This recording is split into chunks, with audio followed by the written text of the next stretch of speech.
A'udzubillahi as-sami'il 'alim minasyaitonir rajim. Bismillahirrahmanirrahim. Assalamualaikum warahmatullahi wabarakatuh. Alhamdulillahirabbil alamin wassalatu wassalamu ala asyrafil anbiya'i wal mursalin sayyidina wa maulana Muhammadin wa ala alihi wa sahbihi ajma'in. Qala subhanaka la ilma lana illa ma 'allamtana innaka antal alimul hakim wa la haula wa la quwwata illa billahil aliyyil azim. Amma ba'du. Apa khabar para penonton? Tanyalah Ustaz biar tahu, jangan keliru.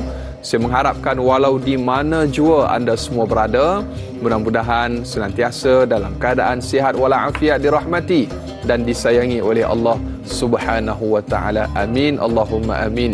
Alhamdulillah, kembali kita untuk siaran pada hari ini pada membicarakan satu tajuk yang kita bawakan cukup istimewa, cukup penting berkenaan dengan satu perkara yang saya rasa semua orang suka, iaitu dalam bab ibadah, kumpul harta suatu ibadah.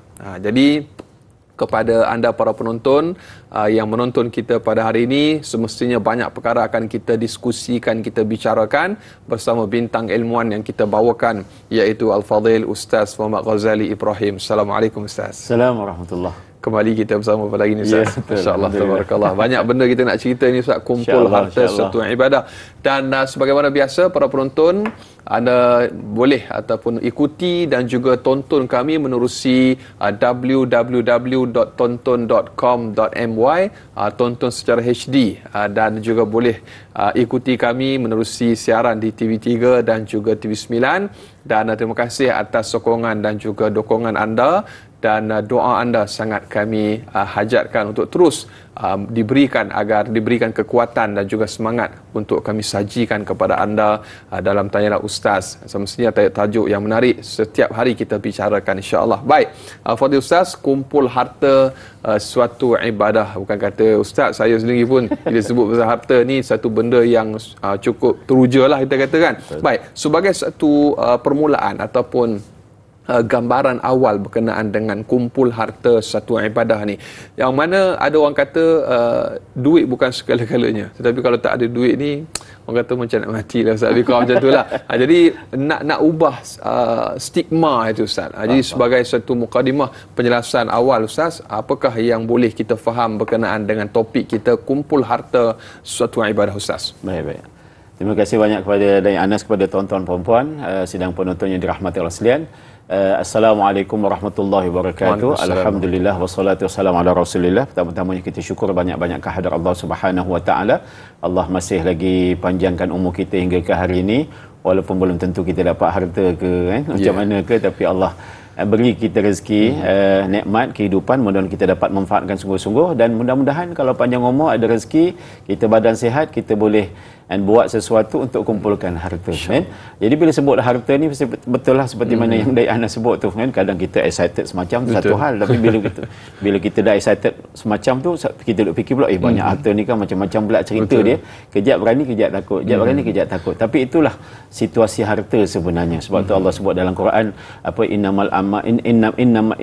sesungguhnya al-mal wal banun zinatul hayatid dunya, harta benda anak pinak ni kita punya perhiasan dunia, tapi dalam masa yang sama harta dan anak-anak ni kadang jadi fitnah juga kan. Jadi insya-Allah kita akan bincangkan topik ini pada pagi ini sekadar mukadimah untuk renungan kita bersama, bila mana Allah sebut wa ma khalaqtul jinna wal insa illa liya'budun, tidak aku ciptakan jin dan manusia di atas muka bumi ini melainkan untuk beribadah. Jadi bila sebut ibadah, satu hari 24 jam kita kena jadikan ibadah, dan bentuk ibadah tu ulama membahagikan bahawa ibadah ni ada dua bentuknya ataupun ada dua bahagian. Pertama, ibadah yang namanya badaniyah kan, berbentuk badan, maknanya tenaga upaya kita kan, seperti contoh macam solat kan. Solat maknanya kalau kita tak ada kederat, macam mana kita nak solat. Puasa kan, kita kena pakai kederat tahan fizikal makan kita kan. Lepas tu macam contoh haji pun kita kena pakai kederat, nak tawafnya, nak sa'inya, nak kita melontar jamrahnya apa semua wukuf di padang Arafah. Jadi perlukan kita punya tenaga yang ini dinamakan ibadah badaniyah. Ibadah berbentuk fizikal kita lah, badan kita, tubuh badan kita. Dan yang kedua ada namanya ibadah maliyah, ibadah berbentuk harta.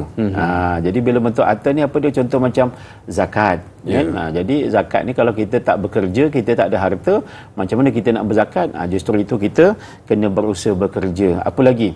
Zakat tu zakat harta, zakat macam-macam lah, perniagaan, kita punya pertanian, kita punya ternakan, kan? Ada juga zakat bentuk fitrah, kan? Fitrah zakat di bulan puasa. Apa lagi? Ibadah-ibadah yang memerlukan kepada harta, nak pergi umrah, punya duit. Sekarang ni pula pergi umrah ni harga pun boleh tahan dah mahal dah. Kalau dulu kita biasa dengar 5-6 ribu, sekarang ni sekarang ni dah jadi 8-10 ribu, 8-9-10 ribu, kan. Dan itu situasi dia. Jadi sebab tu peringatan jugalah kepada kita semua lah, jangan suka-sukalah dengar pakej umrah yang murah-murah tu, kan. Takutnya sampai KLA je. Itu satu isu juga, kan. Jadi ibadah yang memerlukan harta, umrah, kan. Sebab memanglah kos dia 8 ribu, 9 ribu, 10 ribu, kan. Kita punya penerbangan, kita punya makan minum, kan. Haji pun begitu juga, perlukan pada harta 30 ribu, 40 ribu, 50 ribu, kan. Ini antara jumlah-jumlah. Yalah, siapa yang ada harta lebih tu dia nak pergi yang pakej 100 ribu, 200 ribu pun apa masalahnya. Jadi sebab itu bila kita faham dalam konteks ibadah tadi tu, bahawa sungguhnya Allah ciptakan kita, kan, orang Islam, orang beriman, kita kena beribadah, dan ibadah tu terbahagi kepada dua bentuk, dua bahagian. Satu namanya ibadah badaniah, kan, iaitu badan kita sendiri nak kena fokus usahakan, dan yang kedua ibadah berbentuk maliyah, ibadah yang berbentuk harta, kan. Jadi dengan harta tadi tu macam-macam lah, kita boleh berzakat, kita boleh berwakaf, kita boleh bersedekah, kita boleh infak, kan? Kita boleh penuhi keperluan-keperluan kita seperti nak pergi tadilah, pergi umrah ke, pergi haji ke, kan. Jadi sebab itu muslimin muslimat yang dirahmati Allah sekalian, bila sebut harta tu janganlah kita duk fikir dunia semata-mata. Nanti kumpul harta banyak sangat, kita sombong, kita ego, kita kedekut. Itu memang antara fitnah harta tadi tu.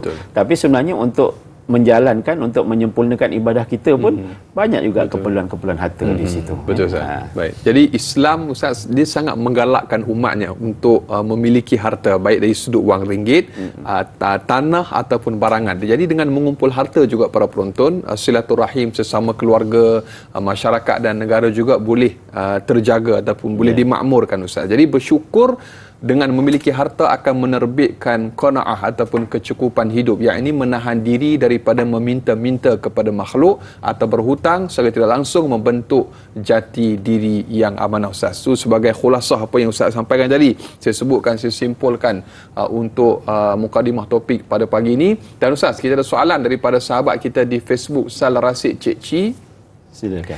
Baik, Assalamualaikum warahmatullahi wabarakatuh. Bagaimanakah caranya baginda Rasul sallallahu alaihi wasallam mengajar umatnya untuk mencari, mengumpul dan menguruskan harta sesuai dengan kehendak Islam agar harta tersebut tidak menjadi bahan api di akhirat kelak? Ustaz, mohon jelaskan.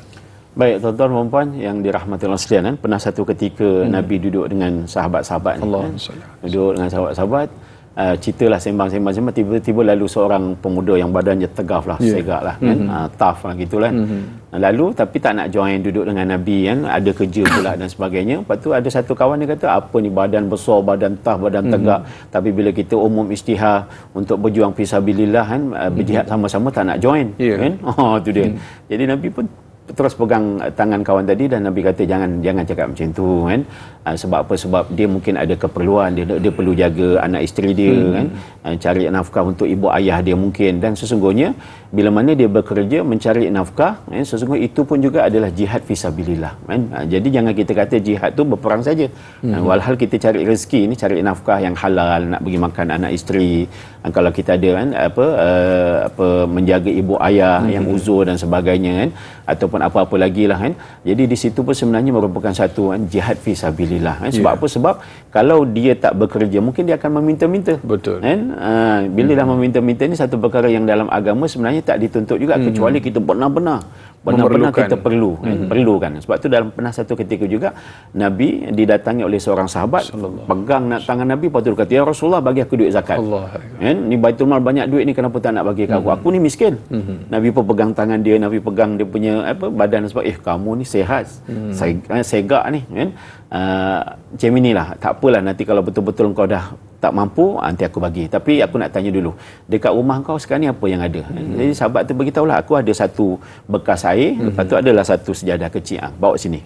Bila bagi pada Nabi, Nabi lelong pada sahabat-sahabat dia. Siapa nak beli benda ni dengan harga 2 dirham? Ada yang minta 1 dirham, separuh dirham. bidding lah. Nabi kata tak, aku nak 2 juga. So akhirnya Nabi berjaya lah. Lelong dapat 2. So Nabi panggil kawan tadi, ni 1 dirham, kau balik rumah, beli makan untuk anak bini kau. Yang 1 dirham lagi ni aku nak kau gunakan sebagai modal. Kau rasa-rasa nak kerja apa, nak berniaga apa. Dia fikir-fikir kata, belakang rumah aku tu banyak hutan, ada kayu-kayu. Okey, kau nak cari kayu api lah. Okey, 1 dirham ni gunakan modal, belilah kapak ke, tali ke, dan aku tak nak tengok muka kau 15 hari. Jadi sahabat tu terus hilang 15 hari. Lepas 15 hari, sahabat tu datang pada Nabi, peluk Nabi, dia kata, ya Rasulullah, benar katamu ya Rasulullah. 15 hari ni aku tiap-tiap hari kerja, cari kayu api, aku jual, aku dapat 2 dirham. 1 dirham aku simpan makan untuk anak bini aku, 1 dirham aku simpan. So hingga hari ini aku ada 15 dirham simpanan. Jadi Nabi menggalakkan umatnya untuk bekerja, berusaha. Bekerja, berusaha, bukan mudah-mudah nak minta-minta. Sebab kalau minta-minta ni macam tadilah. Sebab tu dalam masyarakat kita pun, bukan, kalau kita faham, bukan mudah-mudah kita nak bagi-bagi pada orang ni. Minta sedekah, jual tisu lah, macam-macam lah. Jual barang, dia kata belilah sambil derma, jual kalender, jual kismis, jual macam-macam minyak kan. Walhal kalau kita betul nak beli, ramai orang berniaga kat luar sana tu. Betul tak?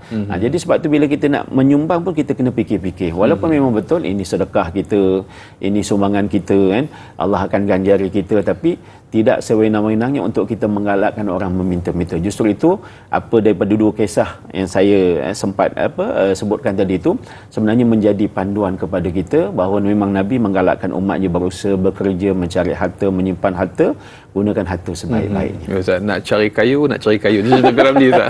Saya teringat kisah Ustaz semua tadi. Betul. Jadi dia kata kerja berat takut rumput tulang Ustaz. Allah Akbar. Itu alasan bagi orang yang malas. Jadi jangan kita malas dalam kehidupan kita. Dan Ustaz, semestinya banyak lagi akan kita kongsikan untuk kumpul harta, suatu ibadah. Terus kekal bersama tayangan Ustaz. Biar tahu jangan keliru, kembali selepas ini.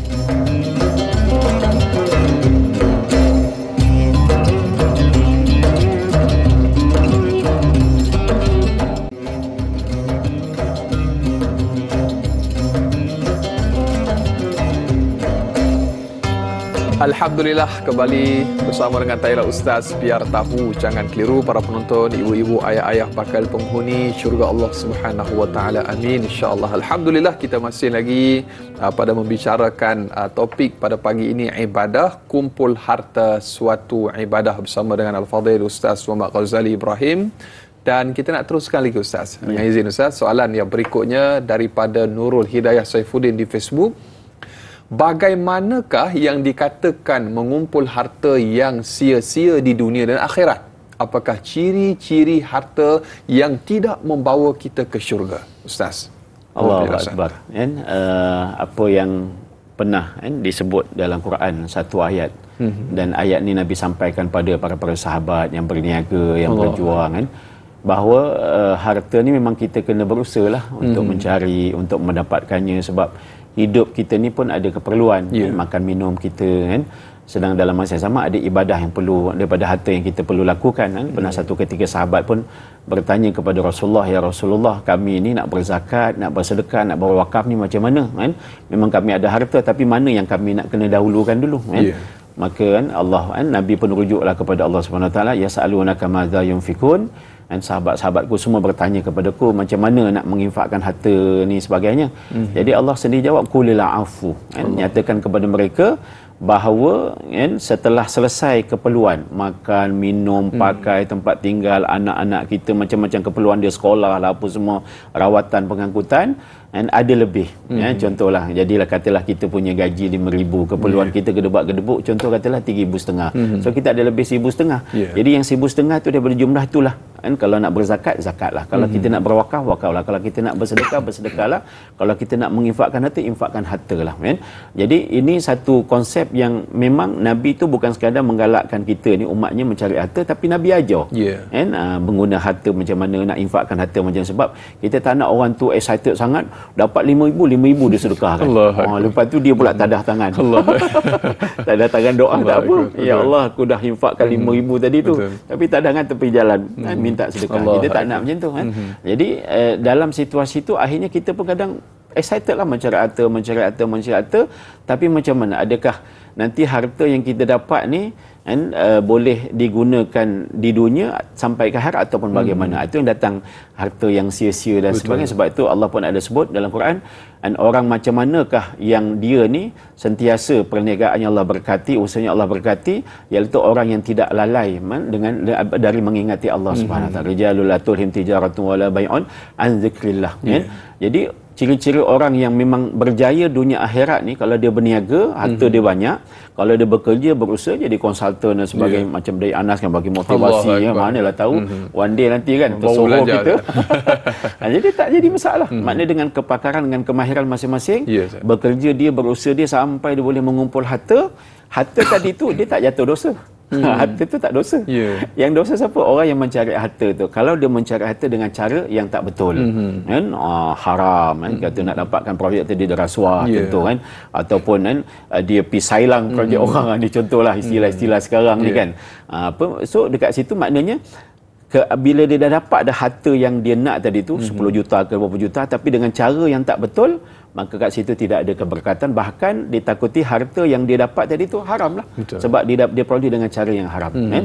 Jadi satu, lepas tu katalah mungkinlah caranya betul, dia tak ada rasuah, dia tak ada sailang orang, dia tak ada zalimi orang apa semua, dia ikutlah proses-proses tu, akhirnya dapatlah, dapat projek, dapat harta.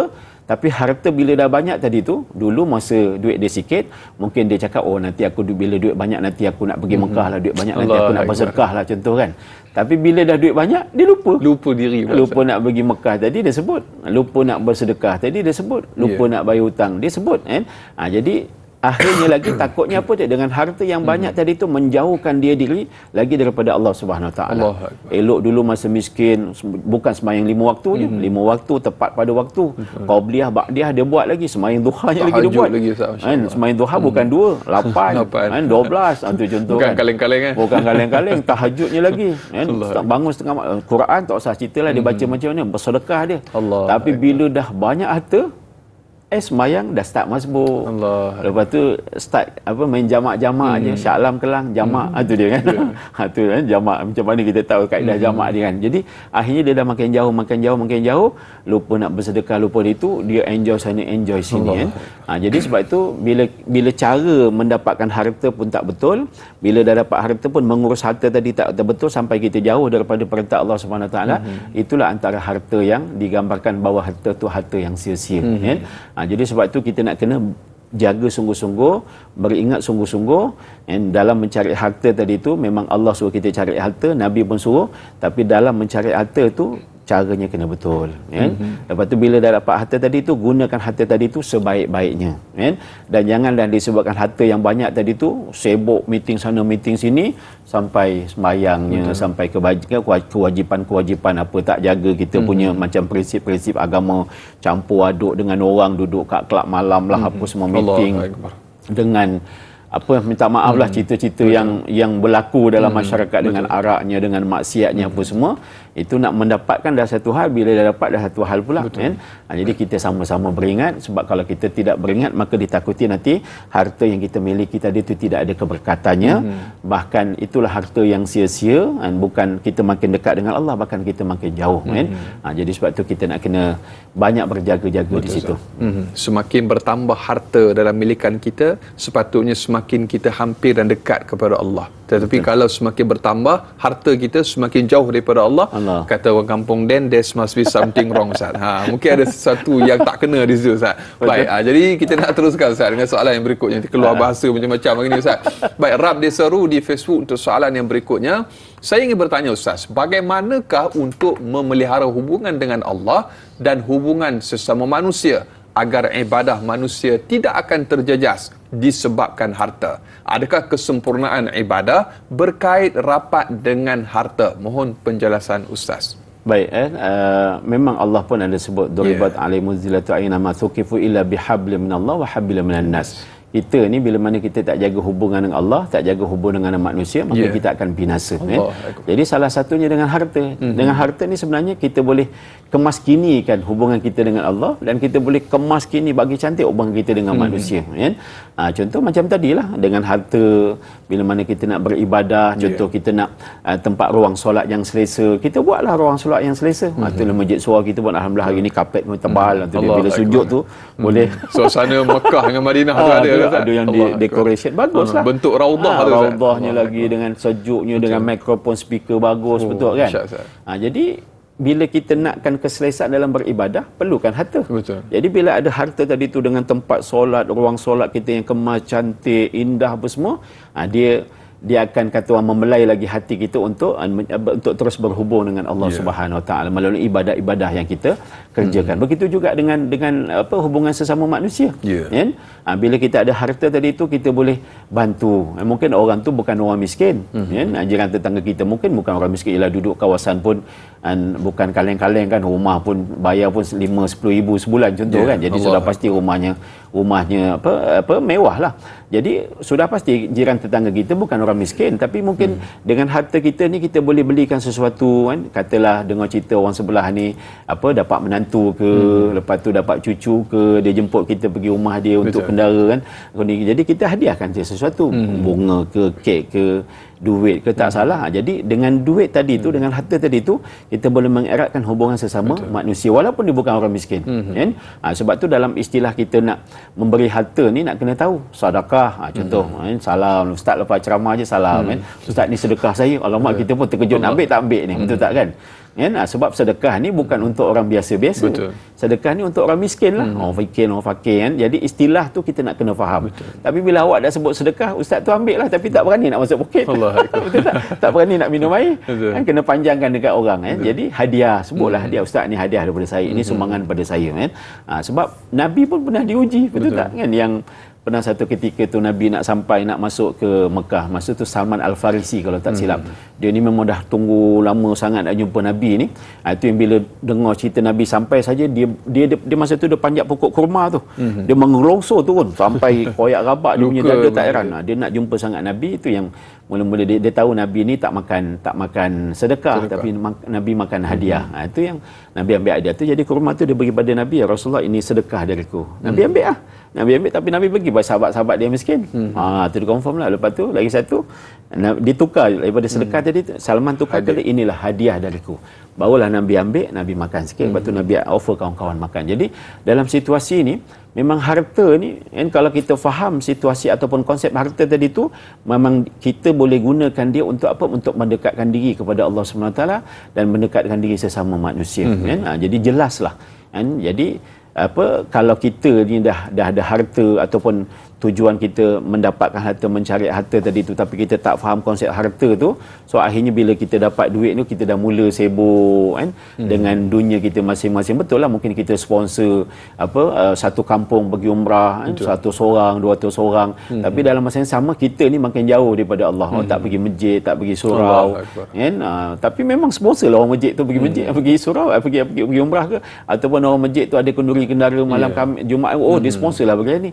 Tapi orangnya tak nampak. Tapi kalau dia pergi masjid lain tak apa. Kalau dia pergi memang kaki beribadah juga tak apa.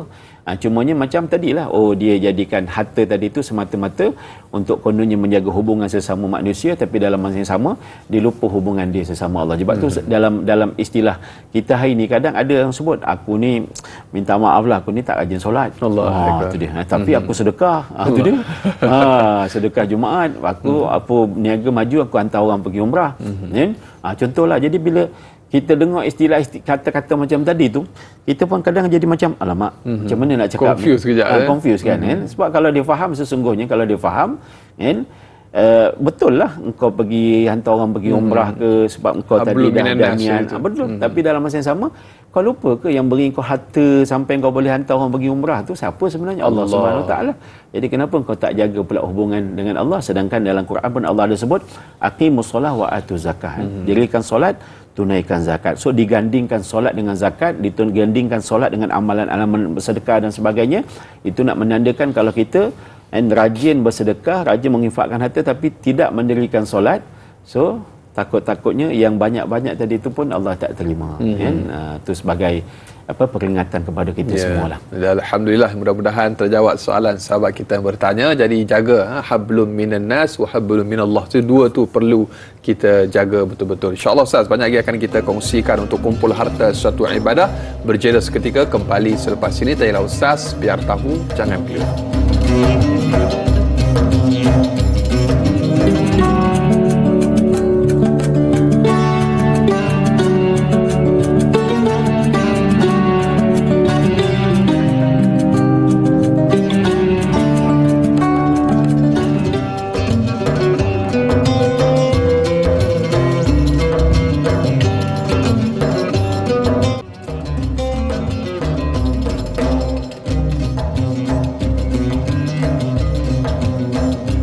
Alhamdulillah, kembali dalam Tayalah Ustaz, biar tahu jangan keliru bersama dengan Al-Fadhil Ustaz Muhammad Ghazali Ibrahim untuk kita meneruskan perbincangan dan diskusi kita untuk topik pada hari ini, kumpul harta suatu ibadah. Ustaz, ada orang tanya Ustaz, sonok tengok orang kaya. Kita ni bila nak kaya Ustaz? Jadi saya minta izin Ustaz, kita mungkin boleh kongsikan untuk siaran kita pada hari ini beberapa tips dan amalan untuk kita dimurahkan rezeki. Bukan sekarang, insya-Allah mungkin di blog yang akan datang, mungkin di TV9. Jadi para penonton, untuk amalan dan juga doa ataupun zikir-zikir itu kita nantikan perkongsian daripada Fadil Ustaz. Kita simpan dulu Ustaz, kerana kita nak raikan lagi soalan daripada sahabat kita di Facebook, Fas Ismail. Baik, bagaimana pula Ustaz, bila adanya harta akan menyebabkan ibadah seseorang akan terjejas? Bagaimana terjadinya fitnah harta? Adakah dengan mencari dan memiliki harta menyebabkan seseorang itu akan berlakunya fitnah harta? Biar tahu jangan keliru, mohon penjelasan Ustaz. Baik, ada satu kisah kan. Ini ialah version kisah ni macam-macam lah kan. Tapi salah satu kisah kisah Sayyidina Osman. Sayyidina Osman ni pun bukan sekadar sahabat Nabi, dia juga menantu Nabi dan dia juga adalah khalifah yang ketiga kan, Sayyidina Osman. Jadi Sayyidina Osman ni sebenarnya seorang yang kaya, memang kaya lah kan? Sampai kalau kita baca kisah pun salah satu telaga yang dibeli di Madinah tu kan, kemudiannya diinfakkan itu adalah daripada kewangan yang dikeluarkan oleh Osman bin Affan, sampai sekarang memang dikenali. Bahkan keliling Masjid Nabawi itu pun banyak tanah-tanah wakaf yang dibeli oleh Osman bin Affan, kemudiannya diwakafkan untuk agama kan. Jadi satu ketika Osman bin Affan ni macam mana pun dia sibuk, macam mana busy macam mana pun, dia tak pernah tinggal solat berjemaah dengan Nabi kan. Jadi kalau solat dengan Nabi itu Nabi angkat takbir Allahu Akbar terus kan. Osman bin Affan kat belakang Allahu Akbar. Jadi tidak ada tempoh yang panjang di antara takbir Nabi dengan takbir dia.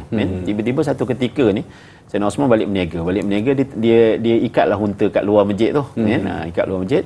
Lepas tu dia masuk masjid nak solat. Bila Nabi takbir Allahu Akbar, selalunya selesai saja takbir Nabi, Osman pun akan Allahu Akbar. Tapi hari ni bila Nabi dah selesai takbir, dia nak takbir tengok unta kat luar dia bising. Cik. Dia kenapa risau ni, kenapa tak kena ikat ke apa semua. Macam kita lah, kereta kita tidur bunyi, kita tengah remote lah kan. Tu dia hidup. Mati, lepas tu kita pun solat lah. Allahu Akbar. Habis solat, Assalamualaikum warahmatullahi, Assalamualaikum warahmatullahi. Dia sendiri rasa tak sedap, Osman bin Affan. Entah dia tanya Nabi, ya Rasulullah, hati aku rasa tak sedap. Kenapa? Tu dia. Kenapa? Dan tadi selalunya aku ni kalau solat belakang engkau selesai takbir, aku akan takbir. Tapi hari ni, tadi baru ni, aku punya takbir dengan kau punya takbir tu ada jarak sikit. Pasal apa? Pasal unta kat luar aku tadi bising. Aku risau ada pencuri ke apa sebagainya kan. Jadi lepas tu barulah aku angkat takbir. Maka apa kata Nabi SAW? Wahai Osman, ketahuilah bahawa waktu yang kau terluput tadi sedikit tadi tu kan, antara takbirku dan takbiratul ihram kamu tadi tu kan, adalah kan, lebih baik daripada dunia dan seisinya. Kan? Itu cerita tu. Kalau kita terlepas takbiratul ihram dengan imam tu. Kan? Jadi engkau tadi tu terlalai sebab apa? Sebab unta kau dan perniagaan kau. Kan? Jadi sesungguhnya apa yang kau dapat hari ini, meniaga kau hari ini, sebenarnya merugikan kau sebab melewatkan kau ataupun melambatkan kau tempoh takbir aku dengan takbir kau. Allahu Akbar. Sikit tadi tu. Jadi Osman bin Affan bila dengar, dia macam terkejut, tercengang. Akhirnya dia buat apa? seluruh perniagaan dia hari itu semua dia diinfakkan pada jalan Allah. Allahu Akbar. Sebab dia tak nak 2 kali rugi. Tadi dah rugi dah. Masa solat dah rugi dah. Yeah. Jadi kalau dia simpan lagi harta tu lagi rugi. So disedekahkan, diinfakkan pada jalan Allah kan. Jadi sebab tu bila nak cerita tentang perkara yang melalaikan ni memang susahlah. Susahlah. Jadi sebab tu kita kena istiqamah kan. Bila kita berniaga ke, bila kita bekerja ke, bila kita niat mencari harta ni, pertama-tamanya macam tadilah kita kena niatlah supaya jiwa kita, hati kita kuat daripada dilalaikan oleh harta-harta ni. Kadang bukan cerita pasal kaya ataupun banyak harta pun. Yang biasa-biasa ni pun kan kita pun dah tahu dah, yang tengah tengok TV cerita sedap pula Hindustan ke Korea ke apa semua kan, tiba-tiba mata tu azan. Betul tak kan? Kadang kat situ pun kita dah confused ni, nak tengok lagi ni ke, nak stay tune terus ke, atau nak pergi solat dulu kan. Jadi sebenarnya itu antara perkara-perkara yang kalau kita nak faham, kalau ianya masuk dalam kategori yang melalaikan kita dengan ibadah, melalaikan kita dengan Allah Subhanahu Wa Taala, maka harta tadi itu ibarat dia menjadi fitnah lah kepada kita. Itu yang soalan yang kedua tadi tu, macam mana harta tadi juga boleh jadi fitnah. Itulah jadi fitnah kepada kita. Ada orang dalam mencari harta tadi itu, mendapatkan harta, dia terhalang untuk beribadah, dia terjebak dengan macam-macam maksiat, munkar dan sebagainya. Itu maknanya fitnah untuk dia itulah. Ada orang bila dah dapat harta pula macam tadilah, malas nak beribadah, malas nak bersedekah, enjoy sana, enjoy sini dan sebagainya, sampai orang bila orang tegur dia kata, kau dulu miskin macam ni, bila dah kaya pula macam ni, macam kisah Qarun lah. Itu dah kisah Qarun kan. Ni bila miskin sibuk minta Nabi Musa, kau doakan aku kaya, kau doakan aku kaya, nanti bila aku kaya senang, kita ada kenderaan, nak pergi ceramah senang. Contoh kan. Contoh kan. Nabi kata tak payahlah, Nabi Musa kata tak payah. Tapi tiap-tiap hari minta lalas, dah minta sangat, Nabi Musa, okeylah kau nak kaya, aku doakan kau kaya. Memang selang pada beberapa hari lepas didoakan tadi tu, memang Qarun start kaya. So akhirnya tak adalah tepi Nabi Musa. Kalau tidak dulu mana Nabi Musa pergi, dia pergi. Terus sekarang dah tak ada dah. Sebab apa? Busy, sibuk. Sampai bila dah kaya sangat, Nabi Musa pun tegur, kau kaya sangat ni, bayarlah zakat. Bila sebut zakat dia marah pula. Dia kata Nabi Musa dengki iri hati dekat dia. Jadi sebab tu tuan-tuan dan puan-puan saudara yang dirahmati Allah sekalian, memang Allah pun dah sebut dah bahawa sungguhnya harta dan anak pinak ni merupakan fitnah kepada kita. Jadi kenapa Allah sebut tu, kita beringat je lah. Jadi untuk macam mana kita tak mau lalai, tak mau benda tu jadi fitnah, kita beringat, dalam mencari harta kena jaga sungguh-sungguh. Bila dah dapat harta pun kita nak kena manfaatkan sebaik-baiknya. Yes, Allahu Akbar. Jadi mudah-mudahan harta yang kita perolehi ia tidak menjadi satu perkara yang akan membebankan kita dekat akhirat nanti, dan mudah-mudahan ianya menjadi satu asbab kita dimasukkan ke dalam syurganya Allah Subhanahu Wa Taala. Baik Ustaz, soalan yang berikutnya, mentari senja, walaupun sekarang belum senja Ustaz. Baik, mentari pagi sekarang Ustaz. Baik. Assalamualaikum warahmatullahi wabarakatuh. Waalaikumsalam warahmatullahi. Ada juga sumber terbesar harta adalah daripada perniagaan. Bagaimanakah perniagaan juga boleh dikategorikan sebagai ibadah? Dan bagaimana berniaga dalam Islam bagi mendapatkan harta yang berkat? Sekian, terima kasih Ustaz. 9/10 rezeki itu daripada berniaga. Itu yang Nabi sebut, apa hikmahnya macam mana ke, kita pun tak boleh nak letak satu-satu, sebab bila Nabi sebut tu kadang dia punya makna di sebalik tu luas sangat. Jangan kita terlalu excited pula, tengok Nabi kata 9/10 rezeki tu daripada berniaga, berhenti kerja lah, berniaga lah. Kawan tu dah kerja 20 tahun, kawan dah kerja 20 tahun, tak ada masalah kewangan pun, rumah tangga pun okey, tiba-tiba berhenti, tengok berniaga dah bercerai-berai jadi jangan kita pandai-pandai nak interpretasi yang bukan-bukan. Sebab kadang Nabi sebut tu sekadar Nabi sebut, dia punya makna mafhum, itu bergantung kepada orang-orang tertentu. Sebab memang dah kalau orang tu ditakdirkan memang rezeki dia berniaga, niaga lah. Kalau orang tu ditakdirkan rezeki dia bekerja lah, maksud bekerja jadi kerani ke, jadi pegawai ke, sila. Sebab bekerja tu pun sebenarnya salah satu bentuk kemahiran. Berniaga tu satu kemahiran. Jadi bekerja pun sebenarnya satu bentuk kemahiran. Jadi rezeki masing-masing tu dah ada. Cumanya betul lah siapa yang yakin dengan cara berniaga ni, besarlah Allah berikan kepada dia. Sebab tu kalau kita tengok dalam Quran pun banyak ayat-ayat cerita tentang jual beli, dan Allah pun sebenarnya berjual beli dengan kita. Jadi kita ni suka kalau Allah beli barang kita, kita zakat, Allah beli apa macam tu kan. Tapi kalau Allah jual dengan dengan kita pula suka tak? Itu dia. Hal adullukum ala tijaratin tunjikum min azabin alim. Hendaklah Allah sebut, hendakkah kamu aku ceritakan pada kamu satu perkara yang kalau kamu buat boleh selamat daripada neraka. Kan? Apa dia? Tu'minu nabillah. Berimanlah kamu sungguh-sungguh pada Allah. So kita dah beriman ke belum? Jadi cerita pasal 90% rezeki daripada berniaga itu sebenarnya Allah nak didik kita supaya kamu benar-benar yakin pada Allah Subhanahu Wa Taala. Sebab yang beri rezeki ni dia. Kan? Itu dia tuan-tuan. Yang melipat gandakan rezeki itu pun dia. Kan? Bukan usaha kita. Kita kadang belagak sangat, oh kita dah buat digital marketing lah, kita buat TikTok lah, dah buat contohlah macam-macam, kita dah sale apa semua. Oh, macam-macam aku dah buat ni, oh best sangat ni, masuk sale. Oh kita ingat usaha kita. Walhal sebenarnya itu Allah yang izinkan. Ada orang tak buat apa-apa pun dia pacak je. Tak. Itu dia pacak. Letak nasi lemak. Buat 10 habis, buat 20 habis, buat 30 habis. Kan? Jadi jangan bangga pula dia kata, aku tak buat apa-apa pun, aku tak main iklan-iklan ni kan. Jadi kalau kita bercakap tadi tu atas dasar cerita tentang duniawi saja, kita kena berusaha sekian, itu tak apa. Tapi kalau kita bercakap tapi sampai kita lupa siapa yang memberikan kepada kita rezeki, kan? Takut-takutnya Allah beri tadi itu dalam keadaan istidraj. Allah murka pada kita. Kau solat pun tak, puasa pun tak, aurat pun tak jaga, amalan pun tak jaga, mak bapak pun tak jaga, tiba-tiba kau berniaga dapat untung gedebak-gedebuk, kau tak fikir pasal mak bapak kau makan minum macam mana, lepas tu solat kau sebagainya, itu mana Allah bagi dalam bentuk Allah murka pada dia. Kan? Jadi itu kaedah macam mana kita nak jadikan kita punya perniagaan berkat ke tak berkat. Jadi kalau kita banyak buat amalan-amalan yang bertentangan dengan ajaran Nabi, kan? Jadi memang nanti perniagaan kita tidak ada berkat lah. Contoh macam apa Nabi ada sebut, memang betul bila mana kita berniaga ni kita akan rajin bersumpah. Betul makcik makanlah produk ni. Wallahi dia sebut kan. Kalau Arab dia sebut Allah lah. Melayu ni kadang tak sampai hati nak sebut Allah tu. Tapi dia kata betul makcik. Saya makan produk ni lah, tu yang saya cantik, saya makan produk ni lah, saya kurus. Jadi Nabi sebut memang betul bila mana kamu bersumpah untuk perniagaan kamu, dia akan melariskan perniagaan kamu. Kan? Tetapi bila mana walaupun niaga kamu tadi laris, tapi Allah akan hilangkan keberkatan daripada perniagaan kamu. Itu yang akhirnya makin banyak harta, makin macam-macam ceritanya lah.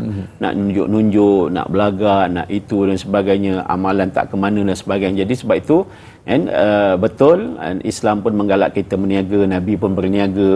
Bahkan kalau kita tengok para Nabi pun semuanya bekerja, berusaha dan berniaga kan. Itu nak ceritakan tentang perkara dalam hidup yang perlu kita lakukan. Tapi jangan kau kata dah mentang-mentang berniaga ni memang aku lanyak sajalah, kan? Janji dapat sebab sekali je jumpa Daik Anas ni, besok jumpa tak jumpa sebab aku jual dulu, contoh kan. Jadi bila kita fikir macam tadi lah, akhirnya hubungan dengan manusia pun kita jauh, kan? Hubungan dengan Allah kita pun tak tahu macam mana. Jadi sebab itu sama-samalah kita beringat. Betul. Jangan asal semua barang jadi duit semua kita langgar Ustaz. Jadi kena ada prinsip. Prinsipnya ialah berdasarkan kepada syariat Islam. Itu yang terbaik. Ada adab-adab untuk kita berniaga dan sebagainya. Macam Ustaz sebut tadi lah, confirm, garanti ya kan. Jadi garanti tu biarlah orang kata apa, berfakta, biar ada testimoni yang berjaya. Jangan kita hanya memberikan satu janji palsu dan sebagainya dan akhirnya memberi kemudaratan pula kepada orang yang membeli produk dan juga barang-barang yang kita niagakan. Itu sebab itu penting keberkatan macam Ustaz sebut tadi dalam perniagaan. Baik Ustaz, Intan Zurina Abdul Razak untuk soalan yang berikutnya. Ustaz, bagaimana pula yang dikatakan syurga itu penghuninya ramai yang miskin ketika di dunia, tetapi pada masa yang sama kita digalakkan berharta pula Ustaz? Ini macam mana ni Ustaz? Mohon penjelasan. Allahu Akbar. Bila sebut miskin ni, dia terjemahan dia ataupun interpretasi dia memang kadang takut kita pun tak sampai. Sebab Nabi pun pernah berdoa, Allah ma'hini miskinan, ya Allah hidupkan aku dalam kemiskinan. Cuba fikir kan. Jadi macam mana ni kan? Kita nak kena cari harta, nak kena bekerja ke berniaga dan sebagainya. Tapi Nabi pun sendiri doa, ya Allah hidupkan aku dalam miskin, kan? Hidupkan aku dalam miskin. Jadi makna tu sangat luas lah. Mungkin antaranya merujuk kepada penghuni syurga tadi tu, yang ramainya orang miskin. Tapi bila ditengok lagi, rupanya memang betul lah, kalaupun syurga itu ramai penghuninya orang miskin, dan Nabi pun berdoa untuk dimasukkan dalam golongan yang miskin. Tapi miskin yang macam mana? Adakah miskin yang kebanyakan kita tengok hari ni, miskin yang meminta-minta, tilak Iblan dia lagi kaya pada kita? Itu dia, betul tak kan? Orang ni bagi kan. Jadi sebab tu bila disimpulkan, Nabi pun ada sebut laisal ghinal ghilal mal walakin al ghina ghinan nafs. Bukan yang dikatakan kaya itu kaya harta, tapi yang dikatakan kaya itulah kaya jiwa. Jadi yang miskin tadi tu memang betul nampak zahirnya dia miskin, tapi dia memang perlukan banyak tu saja. Satu hari dia perlu makan katalah RM10, kan? RM10 sudahlah. Kenapa sibuk-sibuk nak minta sampai RM50, kan? So akhirnya bila dah banyak kewangan tadi tu, hari dalam simpanan aku ada RM500. So maknanya satu hari belanja RM10, aku boleh hidup 50 hari lah. Akhirnya dia tak nak kerja, dia tak nak berusaha. Nanti dah habis baru dia contoh, kan? So tidak. So maknanya walaupun betul dalam akaun kita ada simpanan lebih sikit dan keperluan kita pun banyak ni, tapi kita setiap hari kena terus berusaha. Berusaha tu bukan untuk jadi kaya ke, bukan untuk jadi jutawan ke, sebagainya. Tidak. Tapi berusaha untuk apa? Untuk ada, kan? Ada kita punya keperluan, kan? Ada kita punya modal untuk makan minum keluarga dan sebagainya. Jadi sebab itu Nabi pun bekerja. Nabi pun kadang balik rumah tanya pada Aisyah, "Wahai Aisyah, ada tak apa-apa hari ni kita boleh makan?" Aisyah kata, "Tak ada apa-apa lah bang." "Tak apalah, kalau tak ada kita puasa lah." Contoh. Tapi kadang ada masanya Nabi akan beli barang untuk 1 bulan. Barang makan, tepung ke beras, kan? Simpan 1 bulan. Itu biasa, kan? Jadi sebab itu bila sebut penghuni syurga tu ramainya orang miskin, bila diterjemahkan antaranya memang Nabi pun ada menyebut orang miskin yang macam mana? Orang miskin yang redha dengan kemiskinan. Ya? Orang miskin yang redha dengan apa yang Allah dah takdirkan untuk dia. Sabar, ya? Dia bukan tak berusaha, bukan dia tak buat resume cantik-cantik pergi post, tapi tak ada siapa nak ambil dia, contoh, kan? Contoh dia dah berusaha tapi akhirnya dia duduk kat situ juga. Dia dah buat macam-macam pun tapi tak keluar juga daripada kemiskinan. Akhirnya dia redha dan dia berusahalah sekadar yang dia dah mampu untuk mengerjakannya. Baik Ustaz, kumpul harta satu ibadah. Ada orang kumpul harta buat live di TikTok non-stop siang hari siang malam tapi sampai sanggup buat benda yang haram, Ustaz. Menjadi sedikit nasihat Ustaz selepas ini kerana kita nak berehat seketika. Terus kekal bersama Tayalah Ustaz, biar tahu jangan keliru.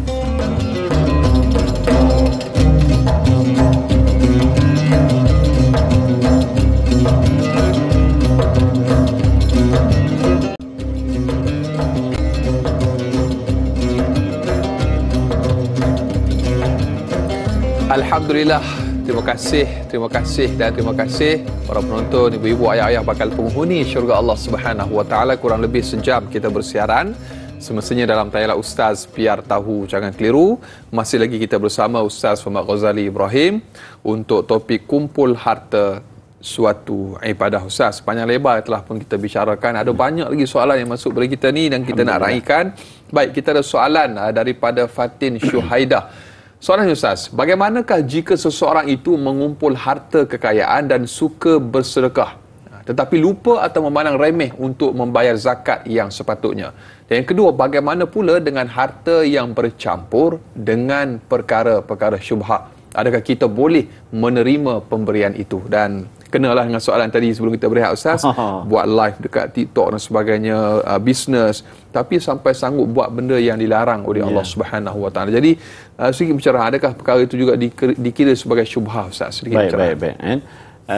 Memang antara perkara yang sangat dituntut dalam agama ni, bila mana kita bekerja, kita berniaga, kan, apa whatever lah, memang kita kena pasang niat. Kan? Bahkan dalam surah Al-Mu'min, surah Al-Mu'minun, qad aflahal mu'minun, berjaya orang yang beriman, alladzina fi salatihim khashi'un, iaitu mereka yang khusyuk dalam solat, walladzina hum 'anil lagwi mu'ridun, dan orang yang meninggalkan perkara-perkara yang lara, walladzina hum lizakati fa'ilun, dan mereka yang mengerjakan zakat. Bahkan ayat tadi itu diterjemahkan bukan sekadar mengerjakan zakat.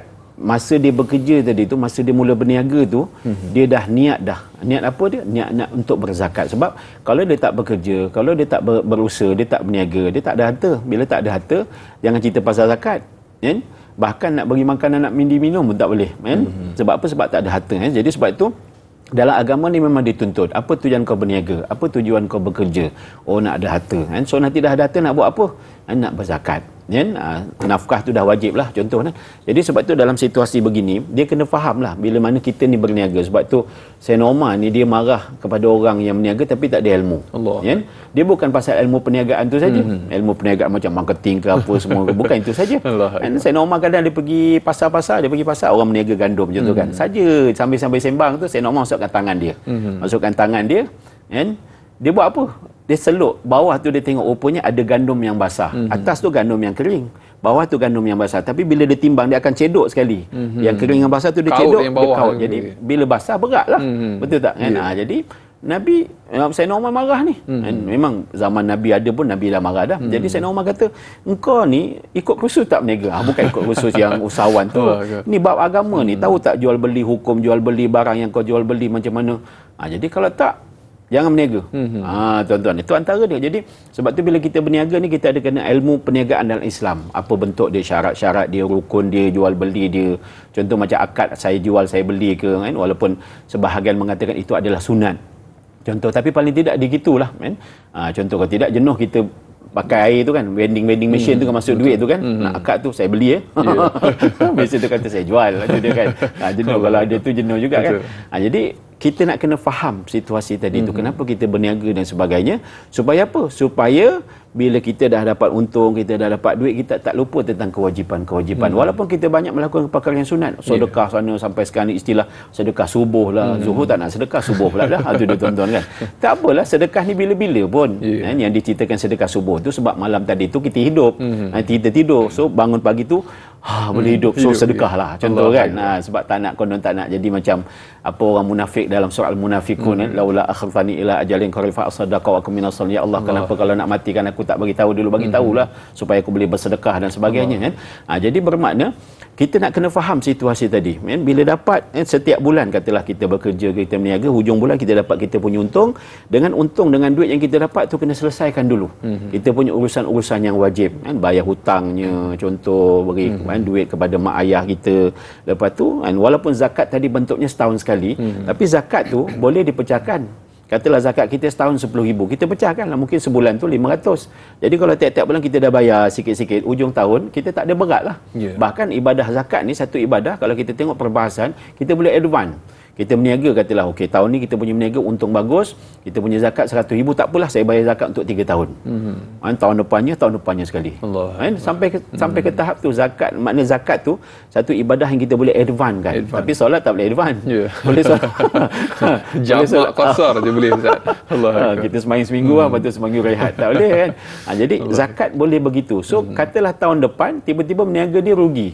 Jumlah zakat dia tak ada. So tak apalah, apa yang kamu dah bayar tahun lepas tu dia akan jadi sedekah. Begitulah berikutnya. Jadi sebab itu pertama-tamanya bagi yang nak berniaga ke, nak mencari harta ke dan sebagainya, memang dia kena faham harta tu kewajipannya apa. Sebab pada harta tu pun ada kewajipan. Wa fi amwalim haqqum ma'lum lisa'ilul mahrum. Pada harta yang kita ada ni ada memang had-had tertentu yang perlu kita keluarkan. Sama ada namanya zakat ke, sedekah ke, wakaf ke, sumbangan ke, hadiah ke kan. Dia ada kelak situ. Jadi maknanya kenapa jadi perkara tadi tu rajin bersedekah, sebab dia tak faham konsep harta, dia tak faham konsep berniaga dalam Islam. So akhirnya sedekah tu yang dibesar-besarkan sampai jadi pula satu formula, siapa nak murah rezeki bersedekahlah.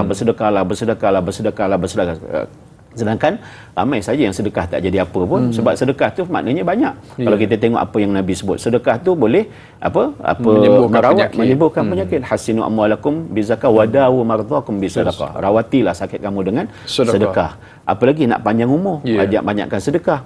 Nak diselamatkan daripada qada buruk dan sebagainya, banyakkan bersedekah kan. Jadi jangan kita ingat sedekah tu murah duit rezeki, semata-mata. Duit je kan. Kita bagi RM1 kan, kita sibuk nak pulangan sampai 3 juta kan. Contoh kan. Walhal sebenarnya Allah bagi kesihatan kita tu boleh sihat tadi tu nikmat yang tidak ternilai Ustaz. Buah pinggang kita sihat contoh, tak perlu nak dialisis. Berapa dah contoh kan. Jadi kat situ yang kita kena faham. Jadi bila kita faham, bukan sekadar sedekah yang sikit-sikit, yang kecil-kecil kita akan bagi, bahkan yang besar-besar tu pun kita akan lunaskan kan. Kita punya kewajipan kan. Dan bab-bab syubhah ni kita pun nak kena berjaga juga kan, bab syubhah kan. Sebab Nabi pun dah sebut dah kan, al haram bayyinun wal halam bayyinun, maknanya yang haram tu dah jelas, yang halal tu dah jelas, tapi bila benda tak jelas ni wa bainahuma umurul mutasyabihat kan.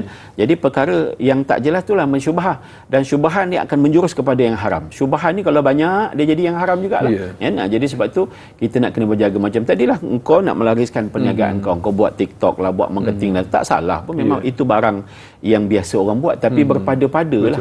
Jangan kau sanggup menggadaikan maruah kan, menghina orang, buat entah apa-apa cerita kan.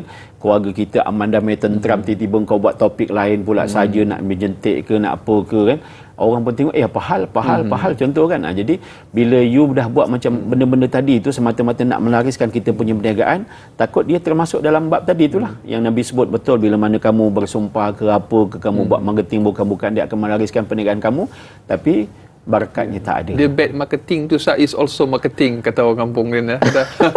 Tapi dia nak kena ada juga unsur-unsur seperti itu, Ustaz. Macam mana itu yang susah tu. Ustaz? Itu yang susah tu. Kalau marketing biasa dia tak apa nak laris sangat, Ustaz. Itu sebab tu dalam situasi ni salah satu memang ini pun apa yang diajarkan oleh tuan-tuan guru saya dan ayah saya sendirilah masa umur saya 16 tahun masa tu saya nak pergi ke Pakistan nak belajar tahfizul Quran. Ayah saya hanya bagi RM500, inilah duit tambang kamu, duit belanja kamu, selebihnya nanti kamu minta ke Allah lah, kamu minta ke Allah, dia lah rezeki orang belajar ni kan. Tapi dia cakap satunya kamu jangan lupa lah setiap hari baca suratul Waqiah. Bacalah surah Waqiah pagi ke petang ke malam, sila, tak jadi masalah. Baca, kamu baca je lah, tak usah tanya banyak, baca je lah kan. Tapi alhamdulillah, maknanya sepanjang 12 tahun saya belajar dekat luar negara lepas cukup, tu. Ustaz? Cukup lah. Allahuakbar. Adalah, walaupun ayah kita tak bagi duit tiap bulan, tapi alhamdulillah, sebab memang rupanya suratul Waqiah ni di dalam suratul Waqiah tu banyak ayat-ayat yang kalau kita tengok makna dia, memang otak kita tak boleh nak bahas. Antum tazra'unahu am nahnu zari'un, betul engkau yang cucuk tanam, tapi siapa yang tumbuhkan? Allahuakbar. Bukan tumbuh saja, subur, bukan subur saja, maniskan, merahkan. Bayangkan kalau tembikai lah, kalau apa lagi rocks melon tu dimacam-manakan pula kan. Jadi siapa? Memang kau tanam, kau belajar tadi tu benih-benih yang bagus, tapi yang tumbuhkan siapa? Allah. Kan? Antum takhluquna wa am nahnu khaliqun, betul engkau kahwin, tapi siapa bagi anak? Allah. Tak mesti kau kahwin mesti dapat anak. Betul. Ada orang kahwin bertahun-tahun tak dapat anak juga. Jangan ceritalah orang tak kahwin dapat anak tu, cerita lain lah. Contoh kan. Jadi rupanya suratul Waqiah tu bukan sekadar itu amalan kalau nak kaya, tapi kalau kita boleh tengok ayat di dalam tu, ceritanya memang cerita bukan usaha kita dah. Bukan usaha kita dah. Kita ni yang kenapa digalakkan berusaha, sebab kita ni akidahnya ahli sunnah wal jamaah, usaha dan takdir itu serentak berjalan. Tapi walaupun usaha kita tadi tu Allah perkenankan, itu pun dengan dia lah, betul tak? Kalau usaha kita Allah tak perkenan, kau buat lah macam-macam, kau dah buat kedebut siang malam, kau buat apa semua bla bla bla bla, sampai kau buat marketing tadi tu kau dah terlepas lah solatnya apa sebagainya, dalam kau punya bahan marketing pula kau cerita macam-macam. So akhirnya dia akan menyebabkan apa? Ya betul, rezeki kau murah kan, rupanya tadilah walaupun murah Allah beri dalam keadaan mungkin Allah murka pada engkau, Allah marah pada engkau sebab engkau nak tunjuk sangat kau punya usaha. Okey, Allah bagi lah. So sudahnya ke laut. Dia takut jadi istidrah tu, Ustaz. Jadi bila macam tu, kalau orang yang meniaga besar-besar tadi tu dia sumbangkan duit dia pada kita, okey je, kita ambil, kita buatlah apa-apa yang perlu, buat masjid ke, buat tandas ke, buat apa ke kan.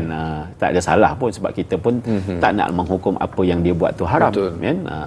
Orang kata apa, tegur menegur, menasihati ke arah kebenaran dan kesabaran. Wa tawassaw bil haqqi wa tawassaw bis sabr. Jadi alhamdulillah Ustaz, sudah tak salah kita telah pun berada di penghujung siaran di TV3.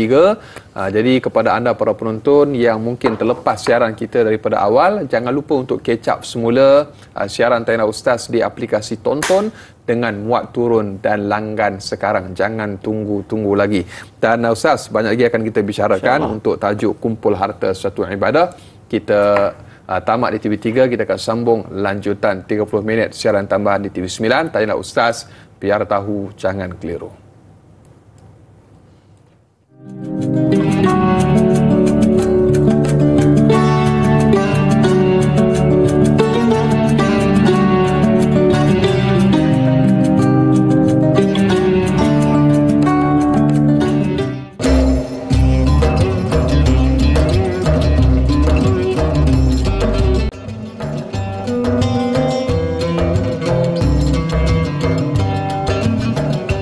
Alhamdulillah, kembali dalam Tanya Ustaz, biar tahu jangan keliru, lanjutan 30 minit siaran tambahan di TV9. Terima kasih atas kesetiaan anda untuk terus menonton kami sama ada menerusi TV3 sebelah tadi dan juga kini kita sambung di TV9, dan terima kasih juga yang menonton menerusi aplikasi tonton kami secara HD, dan jangan lupa untuk muat turun dan langgan sekarang insya-Allah. Dan Fadil Ustaz, kita nak sambung lagi para penonton, kita bersama dengan Fadil Ustaz Muhammad Ghazali Ibrahim dengan tajuk Kumpul Harta Suatu Ibadah. Kita ada soalan lagi Ustaz, Sahziatul Sidik di Facebook. Bagaimanakah seseorang yang mengumpulkan harta dan cara hidupnya sentiasa qanaah dan sentiasa memberikan pinjaman kepada individu yang berhajat kepada pertolongan? Apakah dengan melakukan perkara sedemikian juga dikira sebagai ibadah? Ini kerana sekiranya dia memberi tempoh namun orang tidak mampu membayar pada tempoh sedemikian, maka tempoh itulah ganjaran pahala buatnya. Benarkah sedemikian Ustaz? Mohon pencerahan. Baik, memang antara salah satu peranan orang yang ada harta ni, kan, dia boleh membantu ni pun dalam dua bentuk lah. Betul. Sama ada kita bersedekah ataupun ialah menyumbang. Maknanya sedekah ni kita tak nak pulangan, kita menyumbang pun kita tak nak pulangan. Kan? Macam tadilah kalau orang tu berhutang, kita bayarkan hutang orang tu, kita tak nak pulangan juga. Kan? Beza dengan kita bagi orang pinjam. Kan? Pinjam ni maknanya kau kena pulang tu dia kan, walaupun aku tak letak dia punya interest ke apa semua kan. Tu macam-macam bentuk pula. Zaman sekarang ni pula siapa yang banyak duit kadang dia bagi pinjam, tapi kau kena bayar dengan keuntungan pun satu hal juga kan. Mungkin dia ada akad jual beli tu cerita lain, ataupun dia ada akad pelaburan tu cerita lain lah pula kan. Ataupun orang yang meminjam tadi tu dia sendi-sundi memberi sedikit hadiah kepada orang yang beri kan, pinjam tu pun satu hal juga. Sebab tu memang masa Nabi di Isra' Mi'rajkan, antara perkara yang diperlihatkan kepada Nabi dilihatkan ibarat macam satu ayat lah kan, di Lauh Mahfuz sana, di Arash sana. Jadi Nabi diperlihatkan satu ayat cerita tentang barang siapa yang bersedekah pahalanya 10 kali ganda. Maknanya RM1 10 jadi 10 kan.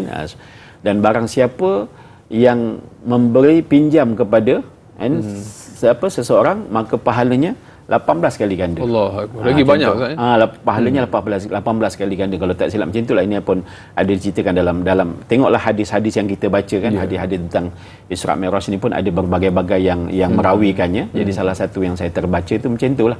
Jadi dalam situasi ini memang Islam nak menunjukkan bahawa salah satu peranan orang yang ada harta ni, selain pada ialah dia bersedekah ke, dia berzakat ke, dia berwakaf ke, sebenarnya salah satu ialah memberi pinjam kan.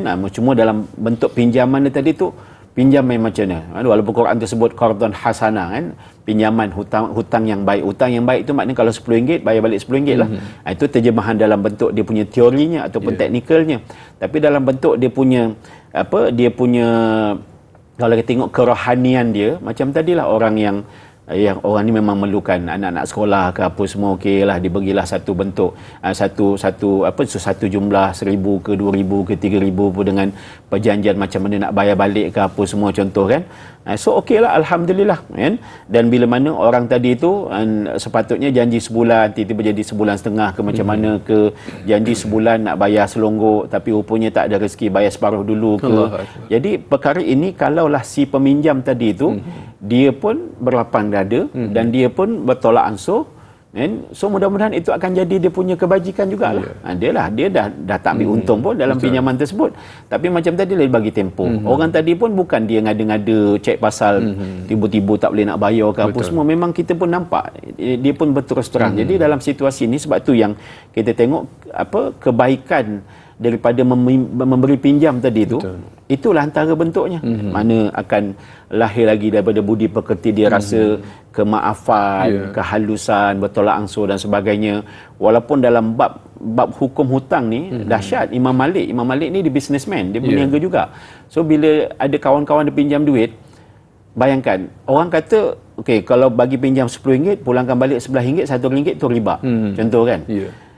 Memang Imam Malik tak buat macam tu. Memang kalau RM10 lah. Kan?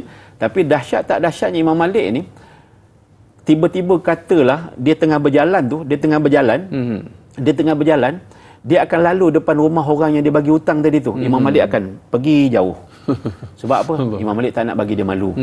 Takutnya lalu depan rumah ni nak minta hutang ke. Contoh, Imam Malik akan pusing jauh. Kan? Jadi orang ni pun tak aib lah. Contoh kan, walhal dia tak ada niat pun. Betul. Tapi sampai ke tahap tu Imam Malik buat. Itu kalau perjalanan tu macam itu biasa. Kalau waktu hujan, contoh ataupun waktu panas, katalah waktu panas Imam Malik lupa bawa payung. Imam Malik takkan berteduh dekat bayang-bayang rumah orang tu. Allah. Sebab dia takuti itu pun jatuh riba. Sebab dia dah habis manfaat daripada dia punya jumlah pinjaman tadi tu. Sampai ke tahap tu. Jadi dalam situasi ni alhamdulillah lah bagi mereka yang ada kewangan, dia boleh menolong kawan-kawan tadi tu.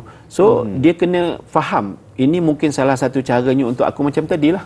Nak jadikan amal soleh, itu satu. Yang kedua, orang yang berhutang tu pun satu hal jugalah. Selain pada dia akan bersungguh-sungguh nak membayar tu satu bab.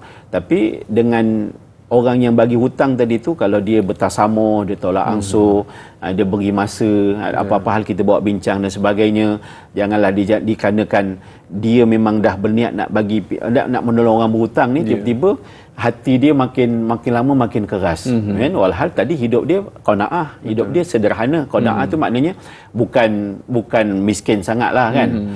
Aku ni qanaah je kan. Handphone pun yang jenis lama tu yang tak ada yang tarik wire tu, walhal dia dah boleh beli yang mahal-mahal pun kan.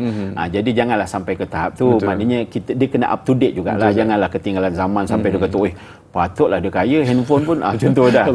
Contoh kan. Jadi kita tak nak macam tu. Sebab tu situasi qanaah tadi tu, ataupun bila menyebut qanaah tu pun kita kena faham qanaah tu apa. Qanaah tu bukan lebih kurang, qanaah tu tak. Qanaah tu maknanya jiwa dia tidak gairah dengan dunia, kan? Tapi dalam masa sama, kalau kereta dia mahal pun apa salah dia? Sebab dia mampu. Betul tak? Daripada kononnya, aku tak bayar, aku tak heranlah kereta mahal ni, aku pakai kereta buruk je, tapi aku punya kedekut. Allah. Contoh kan. Jadi yang namanya istilah qanaah tu pun satu hal dia kena faham. Dan bila mana dia memang dah berniat untuk membantu orang dalam bentuk meminjamkan kewangan pun dia kena faham. Kan? Bahkan mungkin antara salah satu risiko dia, mungkin hutangnya tidak akan berbayar lah sampai bila-bila. Contoh kan. Jadi sebab perkara itu kadang kita kena berniat dekat situ lah. Bila kita niat ni mulanya bagi hutang, tiba-tiba orang tu tak mampu dan sebagainya, adakah kita nak menghalalkan hutang tu, ataupun separuh ke, ataupun bagaimana ke, kita jadikan hadiah ke. Itu antara bentuk-bentuk lah kan, yang dia boleh dapat ganjarannya di sisi Allah. Dan bila kita diberikan penangguhan berbicara, jangan kita sengaja lengahkan. Betul. Ni tak mampu bayar, tapi melancung ke sana ke sini. Jadi satu perkara yang ajaib juga tu, Ustaz. Betul. Masuk daripada 7 perkara ajaib dalam dunia, yang tu ke-8, Ustaz. Baik, melancung boleh pergi, bayar hutang tak boleh, Ustaz. Tu memang ajaib, Ustaz. Baik, jadi mudah-mudahan kita dapat ambil iktibar. Dan berikutnya, Ustaz, kita ada soalan yang datangnya daripada sahabat Facebook kita, Masrifah Nur Jamain. Untuk yang berikutnya, soalan daripada Masrifah, bagaimanakah tanggungjawab yang perlu dilaksanakan ke atas pengumpulan harta kepada anak yatim? Apakah pelaksanaan yang perlu dilakukan oleh pemegang amanah harta tersebut? Dan yang kedua, orang yang berpenat lelah mengumpul harta dengan kadar yang mampu, adakah akan dapat mendidik hatinya menjadi orang yang bersyukur kepada Allah Subhanahu wa taala, Ustaz?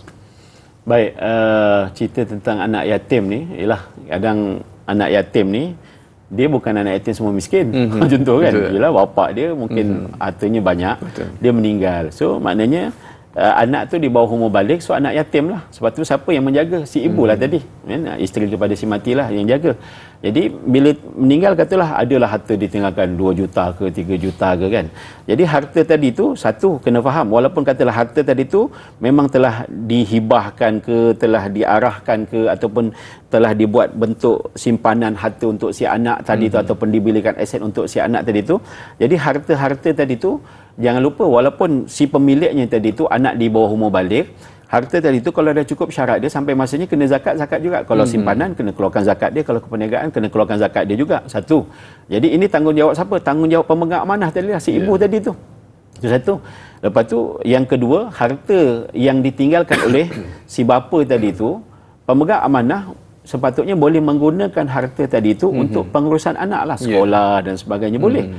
Bahkan Sayyidina Umar marah kepada pemegang amanah harta anak yatim ni. Dia kata, kalau setakat kau simpan saja, kalau kau setakat kau simpan saja, sebab sampai masa kena bayar zakat. Kan? nanti bila budak ni dah besar, tengok duit dia habis. Bila tanya mana duit saya habis, mama makan ke tak? Mama bayar zakat. Jadi Sayyidina Umar kata, perniagakanlah duit anak yatim, perniagakan harta anak, manfaatkan. Jadi katalah dilaburkan, itulah macam kita di Malaysia ada tabung haji, ada ASB, adalah bentuk-bentuk pelaburan-pelaburan yang selamat dilaburkan supaya bila dilabur dia ada untung. Jadi modal tu tak hilang, untung tadi tu boleh digunakan untuk perbelanjaan, bahkan untung tadi tu boleh dikeluarkan untuk bayar zakat dan sebagainya. Jadi dalam situasi begini, dan ini kalau namanya pemegang amanah untuk harta anak yatim yang kaya. Jadi dia kena bijaksana mengurus, kan. Bahkan dia pun boleh ambil portion pengurusan tu di situ. Tapi dengan cara yang tadilah. Jadi kalau duit tadi diniagakan, ambillah daripada keuntungan dia. Tapi kalau duit tadi tu tak diniagakan, habis dibayar tu, bayar ni, bayar tu, macam-macam lah. Tuition tak perlu pun dituitionkan anak tu apa semua semata-mata. Lepas tu dia ambil cas pengurusan dia pula 10,000 sebulan. Memang budak tu mungkin tak sampai berapa umur dah habis dah duit dia, kan. Itu tak boleh lah mentang-mentang dia pemegang amanah, mentang-mentang dia dibolehkan untuk mengambil pengurusan, cas pengurus, tapi dia buat ikut suka hati dia. So ini dah jatuh zalim lah. Jadi sebab tu nak kena beringat sungguh-sungguh supaya kita ni taklah terjebak dalam mana-mana dosa dalam kita mengurus harta yang Allah berikan kepada kita. Makanlah dengan jalan yang hak, Ustaz, yang benar. Jadi insya-Allah kita akan kongsikan banyak lagi, Ustaz, soalan-soalan untuk tajuk kita kumpul harta suatu ibadah. Terus kekal bersama Tanyalah Ustaz, biar tahu jangan keliru, kembali selepas ini.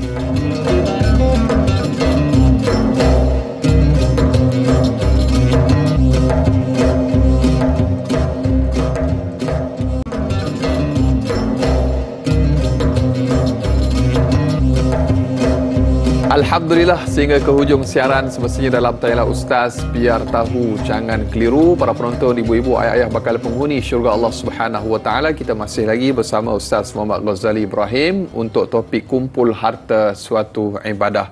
Ya Ustaz, kumpul tu kumpul lah, ibadah tu ibadah. Cuma persoalannya Ustaz, ni ada soalan yang diajukan oleh Mak Etun di Facebook ni Ustaz. Menarik soalannya. Ustaz, perlukah kita mengumpul harta untuk anak-anak? Dan kadang-kadang kerana harta boleh jadi kita terseksa di dalam kubur, walaupun harta telah dibahagi-bahagikan dengan sama rata untuk anak-anak. Menarik ni Ustaz, ada tambahan sedikit. Pengurusan harta ni terkadang gagal difahami oleh setengah orang sehingga berlaku pertelingkahan dan pergaduhan yang saya ingatlah dalam 2-3 hari lepas Ustaz, dalam beberapa dada-dada akhbar disebutkan perbalahan keluarga yang berpanjangan antara punca harta pusaka dibekukan sehingga 70 bilion ringgit Malaysia, Ustaz. Jadi sedikit pencerahan daripada Ustaz. Ini yang kalau kita refer kepada pertanyaan ni, soalan ini, itu yang di antara salah satu maksud lah, kan, daripada firman Allah SWT yang menyatakan sesungguhnya harta dan anak pinak itu adalah fitnah. Inilah cerita dia, kan? So kadang fitnah tadi tu kita tak boleh nak terjemahkan, kita tak boleh nak cerita. Tapi bila jadilah situasi begini, macam hidup sekarang, di tengah hidup pun kita dah wahara cari harta dah. Betul tak? Keperluan kita satu hal, nak besarkan anak tu satu hal. Lepas tu kita cari lagi nak bagi masing-masing pula. Anak ada 3, apa yang kita nak bagi dekat dia orang ni, contoh kan. Sebab tu kita dah tak ada pula, dah harta pula jadi isu pula. Adik-beradik, anak-anak kita tadi gaduh lah, apa tak puas hati apa semua kan. Orang tak berkenaan pun masuk campur. Itu satu hal. Masalah juga tu. Jadi dalam situasi ni, so maknanya kita yang selaku ibu ayah ni, ibu ayah ni selain dia memanglah beribadah, salah satu ibadahnya lah mencari harta tadi, bekerja, ialah bekerja, sama ada bekerja makan gaji ke, berniaga ke, macam mana kan sebagainya. So dia kena faham bahawa sesungguhnya memanglah aku ni nak kena cari harta, sebab Allah pun perintah kita cari harta. Sebab kalau tak ada harta ni, macam tadilah, nak zakat pun susah, nak pergi haji pun susah, nak pergi umrah pun susah. Ibadah kita perlukan harta. Lepas tu harta ni pula selain pada kegunaan untuk ibadah, untuk anak bini juga, makan minum kan. Contoh macam ada 6 perkara yang kita nak kena penuhi dalam hidup kita. Contoh macam kita punya makan kan, kita punya pakai, kita punya tempat tinggal, lepas tu kita punya pengangkutan, kita punya kesihatan dan pendidikan. Ada 6 perkara kan. Jadi kalau kita boleh tampung semua 6 perkara itu, maknanya kita cukup. So kita ni jadi orang kaya, orang biasa dan kaya lah. Middle up kata orang kan. Tapi kalau kita cari-cari tak cukup. So maknanya kita ni ke bawah lah. Ke bawah daripada biasa kan. Jadi itu antara perkara yang memang kita kena usahakan. Dalam masa yang sama memang tak salah juga kita mencari harta untuk kita tinggalkan kepada anak-anak. Wal yakhshal ladina law taraku min khalfin dzurriyyatan dhi'afan khafu 'alaihim, dalam surah An-Nisa cerita tentang keperluan kita mencari harta untuk tinggalkan kepada isteri, nanti isteri nak jaga anak-anak, atau macam tadilah kita nak tinggalkan kepada anak-anak kan, untuk dia punya yalah masa depan dia. Tak salah pun benda tu, tak salah kan. Contoh macam yalah zaman kita sekarang ni pun mungkin ibu ayah tu adalah kemampuan untuk beli rumah, adalah rumah yang 200,000, 300,000 mampu beli lagi kan. Tapi zaman anak-anak kita mungkin nanti mampu tengok je, mampu lihat je. mampu tengok je, mampu lihat saja kan. Jadi kebetulan kita boleh berusaha masa ni, kita pun berusaha lah sampai menyediakan harta kepada apa untuk anak-anak, rumah ke dan sebagainya, ataupun mungkin bukan rumah, kita belikan tanah, lot dia boleh kongsi sama-sama, ataupun kita ada duit simpanan, kita ada pelaburan, kita khaskanlah untuk masing-masing mereka, sila, tak jadi masalah. Tapi dalam masa yang sama kita kena didik juga anak-anak kita. Jangan sekadar kita tinggalkan harta tapi kita tak beri pendidikan, kita tak beri ilmu. Jadi macam mana kita dulu mak ayah susah payah cari harta, dengan ilmu tadi tu akhirnya kita boleh ngurus elok-elok, makan minum semua cukup lah, apa semua hutang semua settle, apa semua ada lebihan tu yang kita simpan untuk anak-anak. Tapi anak-anak tu kita kena didik juga. Caranya macam sekarang ni tengah kita ada, dia pun tengah belajar, belajar elok-elok. Bila belajar, keputusan bagus, nanti kerja dapat bagus. So bila kerja bagus, ada income, belajar ngurus duit tadi tu. Berapa nak simpan, walaupun kita dah ada simpan untuk dia ni, contoh ada duit sikit ke, ada rumah ke macam mana, tapi kita ajar juga. Dia boleh merancang nak beli rumah ke macam mana dan sebagainya. So ini antara bentuk pendidikan yang kita nak kena transfer juga kepada anak-anak, supaya macam tadilah, bila kita dah tak ada, dia ada harta dia sendiri, dia ada harta yang kita beri pada dia, dia akan urus elok-elok. So bila diuruskan elok-elok, itu antara bentuk keberkatan yang Allah berikan kepada kita masa hidup, kecukupan Allah berikan kepada kita. Lepas tu bila kita dah tak ada legacy tadi tu, anak tu boleh uruskan dengan sebaik-baiknya. Dan kalaupun macam tadilah yang ibu tadi tu nak pusakakan harta pada anak, boleh buat cara wasiat ke, hibah ke sebagainya, contoh bila diurus elok-elok. So nanti mereka ni kalau 5 beradik, dia akan buatlah elok-elok, tak adalah gaduh-gaduh, dapatlah bahagian masing-masing. Lepas tu nanti dia akan uruskan pula, wariskan pula kepada anak cucu cicit mereka tu dengan sebaik-baiknya, supaya tak jadi macam tadilah atau pusaka orang Islam di Malaysia yang beku cecah sampai 70 bilion. Jadi bila 70 bilion ni, jangan 70 bilion lah, 1 juta mula-mula tu kan, kita meninggal, bapak meninggal, 1 juta yang pertama tadi tu, kalau 5 beranak ni, 5 beradik tadi tu tak bincang elok-elok, tak pakat elok-elok, memang terus bergaduh lah kan. Jadi apa yang berlaku dalam masyarakat kita hari ni macam tadilah, harta je berbalah, harta je bergaduh, walhal harta tadi tu boleh mendekatkan diri pada Allah, boleh mendekat dengan diri sesama manusia. Ibadah hablum minallah, ibadah hablum minan nas. Jadi kalau kita faham dalam konteks harta, ada tanggungjawab, ada sebagainya, dan di sinilah kita nak masing-masing nak kena didik diri, mencari harta kan, pun Allah berikan kerahmatan kan, walaupun dia letih dan sebagainya. Lepas tu sampaikan kepada anak-anak pula kan. Jadi sebab itu dalam kita mencari harta ni, itu ada amalan-amalan kita nak kena jagalah, supaya macam tadilah, supaya kita tak terlajak, kita tak terbabas kan. Supaya kita beringat ni ada halalnya, ada haramnya kan, ada sunnahnya, ada makruhnya, ada traffic light lah, jangan main langgar lah. Hijau jalan, merah berhenti, contoh. Oren tak berjaga-jaga, standby, bukan standby laju, standby. Allahu akbar, standby.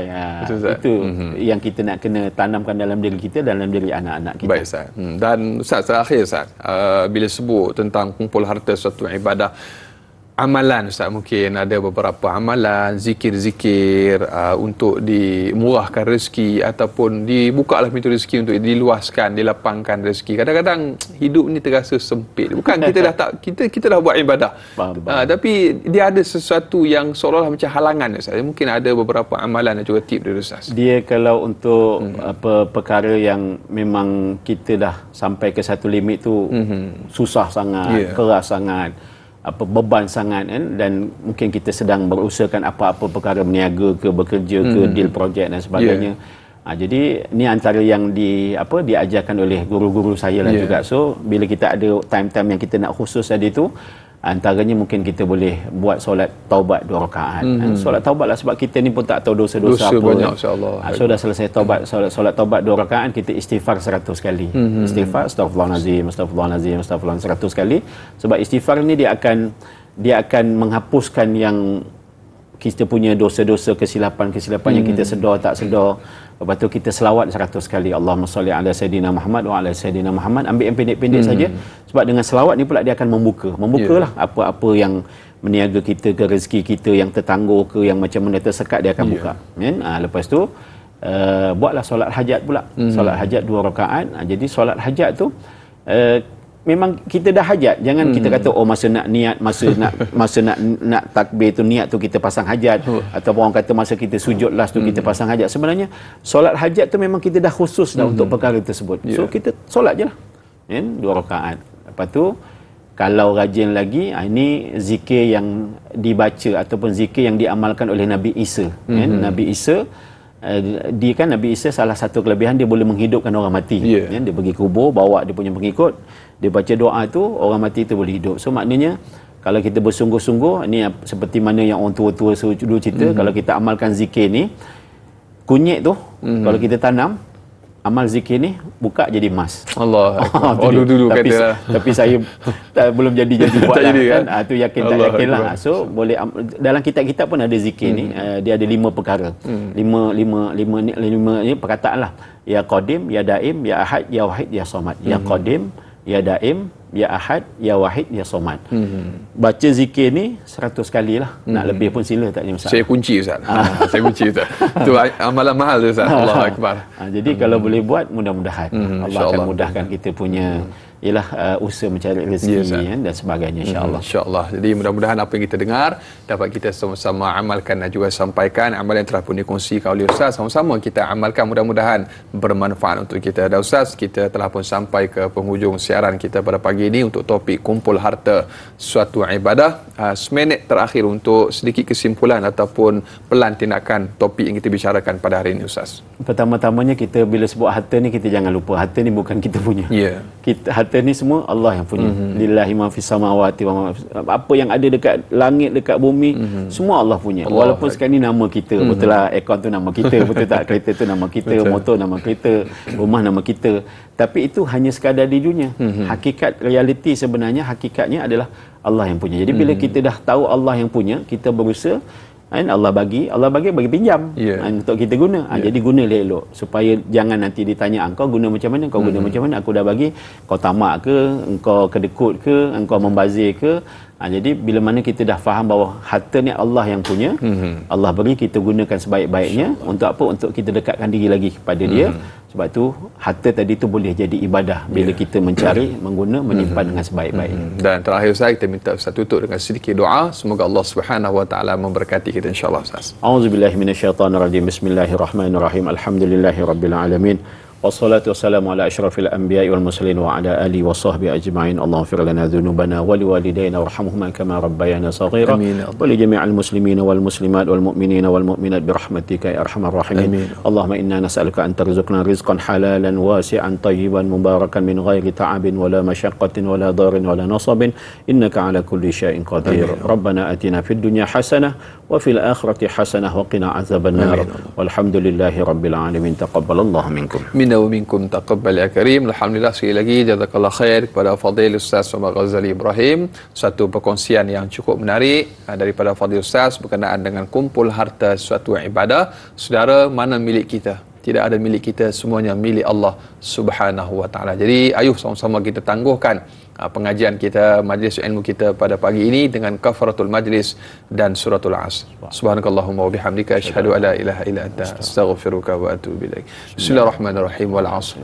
Innal insana lafi khusr illa allazina amanu wa 'amilus solihat wa tawassaw bil haqq wa tawassaw bis sabr. Sekian, wabillahi taufiq wal hidayah. Assalamualaikum warahmatullahi wabarakatuh. Waalaikumsalam.